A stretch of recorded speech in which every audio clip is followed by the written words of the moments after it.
In this explainer, we are going to do a deep dive into one of the most fundamental tools in any histopathology lab, the periodic acid Schiff stain, or PATH stain for short. We'll be looking at its principles, protocols, and clinical application. All right, let's jump right into our first section, Introduction to PAS staining. The goal here is to really understand the purpose and scope of this fundamental histochemical technique. So what exactly is the PAS stain, and what are we using it to find? Let's find out. Okay, take a look at this diagram. At the very center, you see the PAS stain, and branching out from it are its main diagnostic targets. First, it's a powerhouse for identifying polysaccharides, things like glycogen and complex mucopolysaccharides. It also helps us visualize incredibly important structures like basement membranes, which are crucial in kidney biopsies. It's also one of our best tools for spotting fungal cell walls, from invaders like Candida and Aspergillus. And finally, it highlights mucins, which are key in diagnosing certain types of tumors. Now, as the slide states, the context for all this is that the PAS stain is essential for standardized diagnostic interpretation in renal, liver, and infectious disease pathology, a histochemical stain used to visualize carbohydrate-rich structures. So the big takeaway is that this one stain gives us a window into a whole world of these carbohydrate-rich structures. So, how does this all work at a molecular level? That brings us to our next section, the underlying chemistry. We're going to take a detailed look at the two-step reaction that powers the PAS stain. And trust me, getting a good grip on these chemical principles is absolutely critical, not just for running the protocol correctly, but for knowing how to fix things when they go wrong. The very first step is all about oxidation. If you look at the diagram on the left, you see our target, a vicinal diol. That's just a specific arrangement of atoms, also called a 1,2 glycal, that's really common in the carbohydrates we're looking for. The star of the show here is periodic acid, our reagent. It performs what's called an oxidation cleavage. You can see it here represented by those scissors, literally breaking the carbon-carbon bond. And what does that do? Well, it transforms that diol structure into two aldehyde groups, which you see on the right. These are reactive intermediates that we need for the next step. So let's go over the principles on the slide. The principle? The reaction relies on the oxidation of vicinal diols found in carbohydrates. The process involves 1. The reagent, periodic acid, HiO4. 2. Its action, cleaves the CC bond between adjacent hydroxyls. And 3. The result, generation of reactive aldehydes. And this leads to a really critical note. Underoxidation leads to weak staining, overoxidation damages tissue structure, so finding that perfect balance is everything. Okay, step 2 is where the magic happens. This is where we get that brilliant color, and it's all thanks to the Schiff reagent. The lock and key analogy on the slide is just perfect for this. Our Schiff reagent, which starts out colorless, is the key. It's designed to specifically bind to the aldehyde group, the lock, which we just created in the first step. When that binding happens, it restores the dye's original quinoid structure, and that structure is what acts as a chromophore, producing that signature vibrant magenta color. Let's look at the process in detail. The reaction process is 1. Colorless Schiff reagent detects newly formed aldehydes. 2. Binding restores the quinoid structure. 3. The result is a stable, covalent magenta complex. Now let's talk specificity and contrast. This reaction is highly specific to aldehydes. It does not stain ketones, which is really important. And to make that beautiful magenta really stand out, a counterstain like hematoxylin is used to stain nuclei blue, giving us that essential contrast we need for diagnosis. So we've got the chemistry down. Now let's put it into practice with our next section, the staining protocol. This is going to be our step-by-step guide, taking us all the way from tissue preparation to the final mounted slide. Think of this as your virtual tutorial, right here at the lab bench. Before we even think about staining, success or failure is often decided right here with these 5 pre-analytical gatekeepers. First up, fixation. You must use 10% neutral buffered formalin, NBF, and pay close attention to the warning. Avoid overfixation to preserve reactivity. If you overdo it, you can mask the very structures we're trying to see. Second, tissue sectioning. The optimal thickness is 3 to 5 micrometers for clear resolution of basement membranes. Any thicker and the details get muddy. Third, processing. The tissue must be fully dehydrated and cleared of paraffin. You have to get all that wax out or it'll block our reagents. Fourth, archival considerations. Older tissues may require longer oxidation times to regain reactivity. That reactivity can fade over time, so you might need to adjust. And finally, number 5, adhesion. Use charged/coated slides to prevent tissue detachment during the 11-step process. You don't want your tissue floating away halfway through. All right, let's walk through phase 1 of the protocol, preparation and oxidation. Step 1 is deparaffinization and rehydration. First, we have to get rid of the paraffin wax, and we do that with xylene, using 2 to 3 changes. Then, we need to get water back into the tissue so our reagents can work.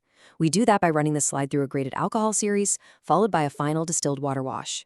Now for step 2, oxidation. You can see it's marked as a critical step for a reason. Here, we apply a 0.5 to 1% aqueous solution of periodic acid. The time is for 5 to 10 minutes, and the goal, as we know from the chemistry section, is to generate aldehyde groups. Getting this timing just right is absolutely essential. Finally, step 3 is a simple rinse.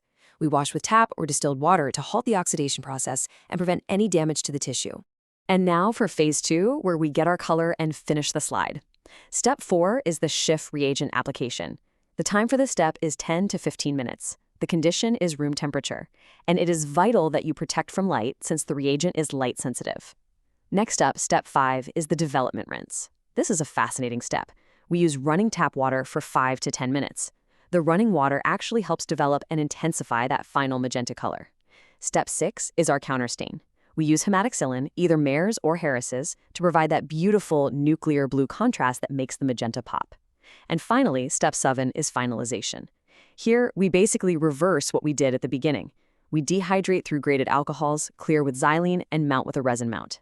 We've done the work, we've completed the stain, so our next section is all about interpreting the results. Now we move away from the bench and over to the microscope to visualize and really understand what all that magenta is telling us about the PAS-positive structures in our tissue sample. This PAS atlas is a fantastic visual guide. Let's take a look. In the top left image, we see glycogen in liver tissue, and you can see it has a diffuse cytoplasmic pattern. Over on the top right, we have basement membranes in a kidney glomerulus, which show up as these sharp, continuous lines. Down in the bottom left, we see fungal elements. See how the bright cell walls stain so intensely? It makes them really stand out. And finally, in the bottom right, we have mucins and tumors, specifically in an adenocarcinoma, where the PAS-positive mucin granules create a very distinct granular or globular appearance. But what happens when you need to tell one PAS-positive substance from another? Well, that's where this advanced technique, PAS with diastase, or PASD, comes in. On the left, you see a standard PAS stain. It shows intense magenta because it stains all carbohydrates, including both glycogen and mucins. But now look at the image on the right. This tissue was pre-treated with an enzyme called diastase, which specifically digests glycogen. And what happened? The diffuse magenta staining is gone. The interpretation logic here is simple but incredibly powerful. If the color disappears, it was glycogen. If the color persists, it was a non-glycogen substance. The clinical utility of this is huge, especially for differentiating glycogen storage disorders and certain renal pathologies. So, why does all of this really matter in a clinical setting? This slide breaks down the direct applications. In renal pathology, PAS is used for visualization of the glomerular basement membrane, GBM, assessment of the mesangial matrix, and identification of diabetic nephropathy nodules. For infectious disease, its primary application is detection of fungal pathogens. It stains the carbohydrate-rich walls of Candida, Aspergillus, and Pneumocystis, and provides high-contrast magenta against tissue.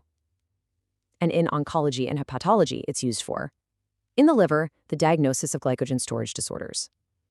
And for tumors, it aids in the characterization of adenocarcinomas, and in distinguishing glycogen-rich clear cell tumors. This troubleshooting table is your go-to guide for fixing common errors. Let's walk through it. If you have the problem of weak or missing magenta, the most likely cause is under-oxidation or an old Schiff reagent. The solution? Renew periodic acid in Schiff. Check expiration dates. What if you see a brown background? The cause is over-oxidation. The solution is simple. Shorten oxidation time. If you have overstaining, the cause is excess Schiff exposure, so the solution is to reduce Schiff incubation time. How about faint nuclei? The cause for that is excessive differentiation or weak hematoxylin. The solution? Adjust the acid-alcohol step or renew the stain. And finally, if you have the problem of patchy staining, it's often due to the cause of uneven reagent application. The solution is to ensure the slide is fully flooded/covered during each step. Now, to prevent those errors before they even happen, we rely on robust quality control measures, all guided by ISO 15189. It all comes down to 4 key pillars. Number 1, control tissues. Use positive control tissue daily, liver, kidney, small intestine, to verify the entire reaction is working perfectly from start to finish. Number 2, reagent management. Monitor freshness of periodic acid and Schiff. Strictly document lot numbers and expiration dates, no exceptions. Number 3, verification. Maintain reference images of control slides. Record deviations and corrective actions in a QC log. You need that paper trail. And number 4, staff competency.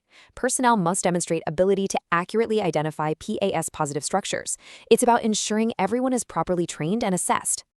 Safety is, of course, non-negotiable. Let's look at the hazards for our main reagents. First, periodic acid. Its hazards are that it's an oxidizer and corrosive. The precaution is to avoid contact with skin/eyes. Second, the Schiff reagent. Its hazards are that it's an irritant and a potential carcinogen. The precaution here is to avoid inhalation. That leads us to the handling protocol, which must be followed every single time. Use a fume hood, chemical-resistant gloves, and eye protection. And always follow biomedical waste disposal policies. We have covered a huge amount of information today, so let's bring it all together in our final section. Summary and key takeaways. This will help consolidate the most important principles of PAS staining so you can remember them and apply them with confidence. Let's boil everything we've learned down to 4 essential takeaways. First, the core mechanism. 01, PAS selects for carbohydrates via oxidation of vicinal diols into aldehydes. It's that simple 2-step chemical reaction. Second, the sequence. 02, the immutable reaction chain is periodic acid, aldehyde, Schiff, magenta complex. That order never changes. Third, differentiation. 03, PAS-D, diastase digestion, is the gold standard for distinguishing glycogen from mucins. It's a crucial diagnostic tool. And finally, compliance. 04, strict adherence to ISO 15189 quality control is critical for accurate renal and hepatic diagnosis. Quality isn't optional.